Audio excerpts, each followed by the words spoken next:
Bismillahirrahmanirrahim. Assalamualaikum warahmatullahi wabarakatuh.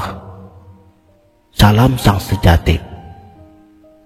Dalam dunia filsafat, perasaan seringkali dianggap sebagai jembatan antara pikiran dan jiwa.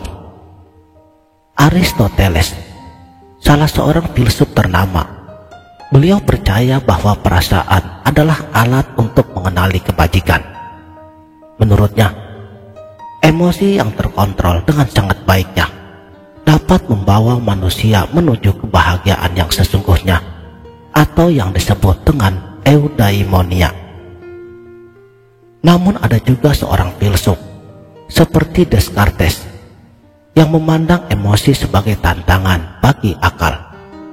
Menurut beliau, emosi bisa menyesatkan jika tidak bisa dikendalikan. Namun, apakah ini berarti perasaan selalu salah? Dalam pandangan Islami, perasaan bukanlah musuh akal. Sebaliknya, perasaan adalah anugerah dari Allah. Mereka adalah tanda daripada kebesarannya. Sebagaimana disebutkan pada surat Al-Mulk ayat 23.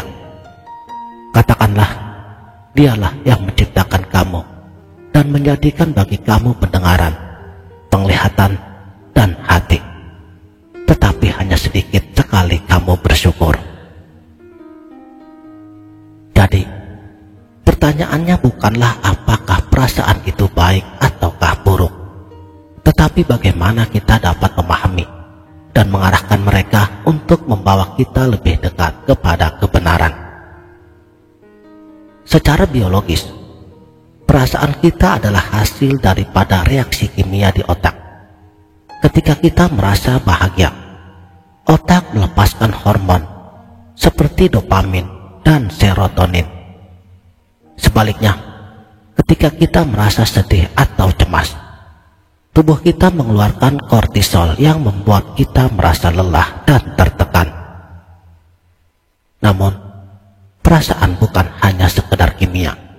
Mereka adalah pesan yang diberikan tubuh kita. Ketika diri merasa cemas, itu adalah tubuh yang berkata, "Perhatikan aku."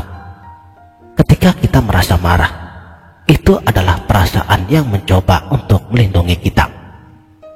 Sayangnya banyak dari kita yang sering mengabaikan perasaan ini. Kita bekerja tanpa henti, mengabaikan tanda-tanda kelelahan, hingga akhirnya jatuh sakit.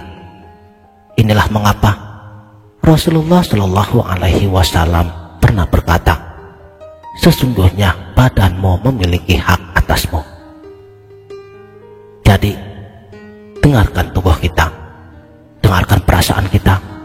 Mereka tidak pernah berbohong. Saudaraku sang sejati, perasaan adalah bagian daripada fitrah yang diberikan Allah. Dalam Islam, hati atau qalb memainkan peranan yang sangat penting. Sebagaimana firman Allah pada surat Al-Hajj ayat ke-46. Maka apakah mereka tidak berjalan di muka bumi, lalu mereka mempunyai hati, yang dengan itu mereka dapat memahami, atau mempunyai telinga, yang dengan itu mereka dapat mendengar.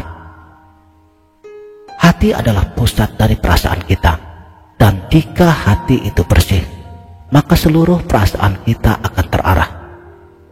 Sebagaimana yang disabdakan oleh baginda yang mulia Rasulullah Sallallahu Alaihi Wasallam, "Ketahuilah bahwa di dalam jasad ada segumpal daging.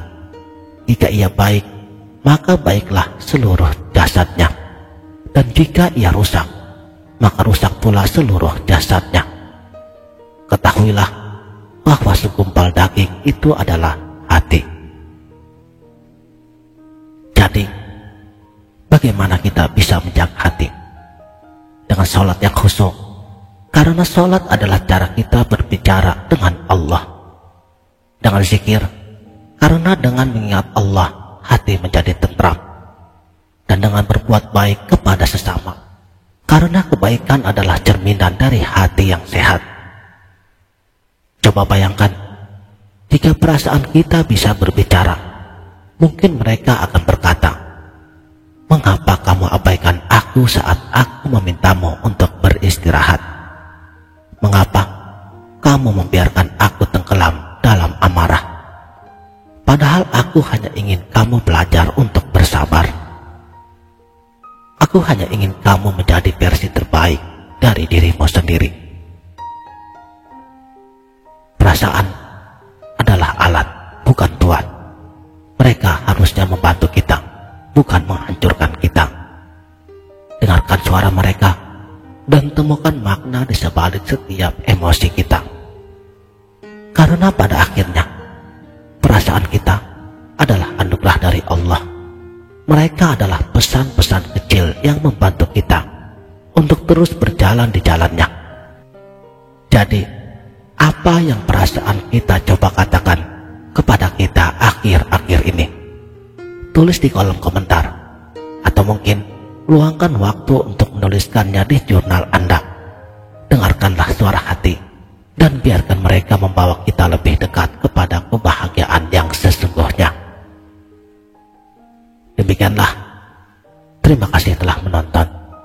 Sampai jumpa di video berikutnya. Wabillahi taufik wal hidayah. Wassalamualaikum warahmatullahi wabarakatuh.